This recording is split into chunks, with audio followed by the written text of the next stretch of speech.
I looked at that little girl's face, and something in me said, I cannot do this anymore. I will not be this person anymore. What sobriety costs. People think getting clean is the hard part. They're wrong. Getting clean is just when you get strong enough to see how bad it actually is. But the fentanyl wasn't just an addiction. It was a blindfold. And when it came off, I saw everything.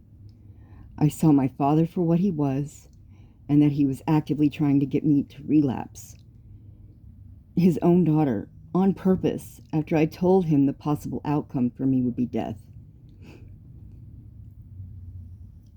I saw Brian and my father working the neighborhood, talking to people that were supposed to be my friends, turning them against me one by one in my house, while isolating me, making sure I had no one to turn to and felt completely left out. I was being bullied. In my house, the house with my name on it. It was trashed, infested, disgusting. They didn't care. I had to beg grown adults to clean up after themselves while fighting for my own sobriety every single day. When I got sober enough to start pushing back, they pushed harder. That is what narcissistic abuse looks like when you're finally clear-eyed enough to see it. It doesn't announce itself, it just makes you feel insane for noticing. The predator. 6 months into my sobriety, something shifted. I can only describe it as spiritual. Like time had stopped and the veil was yanked right off my eyes. And suddenly, I was seeing everything for exactly what it was. That's when I caught Brian's best friend looking at my 12-year-old niece. One look. 5 years I'd known this man and never trusted him and never understood why. One look and I understood. I stopped it. I'm going to leave it at that. But I want to be clear. I stopped it because I was sober, because my spirit was awake, and because God made sure I was in that room at that moment. And still, I was the problem. Still the outsider. Still the one everyone was trying to push out. The fight. I tried to evict Brian. Legally. Took him to court, but couldn't afford it. So I put my house up for sale. Brian tried to kill the sale with lies and slander. Showed up and made scenes. An investment company swept in while I was bleeding, and I was honest with them because that's who I am. I told them everything. They even watched Brian try to destroy the sale with their own eyes. And they used every bit of my honesty to take advantage of me anyway. I prayed for 2 days straight. And I heard God plain as day. What do you have to lose? So I went and got a protective order. An emergency protective order was granted. All 4 of them left. Brian, my nieces, and even my father. Gone. I wanted to be honest about what that cost me. I want to be clear. My nieces are people I absolutely adore. Protecting myself meant losing proximity to them. The pain, it's real. But it was still the right thing to do. I thought it was over. It wasn't. The court denied my protective order at the follow-up hearing. And the very next morning, a sheriff showed up to remove me from my house. Apparently, my father had filed a retaliatory protective order against me with accusations that made me fall to my knees.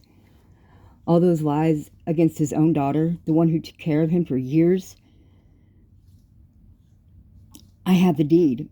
I showed the sheriff. He took me to the courthouse himself, stood with me. The judge wound up calling my father and telling my father that he could not kick me out of my own house, regardless of who paid for it. For the first time in my entire life, the system saw me, saw the truth, and told the truth out loud. The end of my house. It got to be too much. I was done. Not defeated, just done. There's a difference. Defeated means you give up. Done means you've survived something that should have killed you, and you're just too exhausted to keep bleeding, just to prove a point. The investment company had put a hold on my title, locked me out of selling to anyone else. I was trapped. I sold my house for $18,000 less than it was worth. They gave me 3 days to move. Every single person who helped me during those 3 days stole from me or ran a con on me. The people who knew I'd just gotten a check.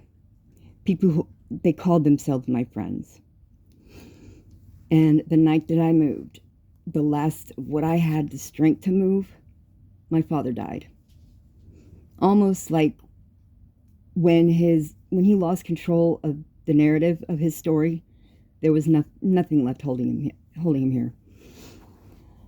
I had my own thoughts about what happened. I don't have proof. I'll just leave it there. I left with less than I deserved, less than I was owed, less than 40 years of surviving that man entitled me to, but I left with my soul and my heart still intact, which they never managed to touch. The cycle ends here with me. I made myself a promise a long time ago. If I ever had the chance to pour into children, I would not do what was done to me. I would not vanish. I would not make promises I planned to break. I would not hand a child pain and then hand them something to numb it with. I had kept that promise. In the middle of addiction, in the middle of the chaos, the middle of being betrayed on every side, I still showed up for those girls. I protected them. I fought for them. I became the person I needed when I was their age. The cycle of abandonment, addiction, and covert control ends with me. But not because it was easy, because I decided. And what God was building in me. I'm not standing here because life went easy on me. I'm standing here because God did not let me die. Not from the fentanyl, not from the abuse, not from the isolation, not from the people who robbed me while I was moving out of the only home I had. When any one of those things could have been the end of me. That's not luck. That is purpose. When I went through 40 years of darkness so I could stand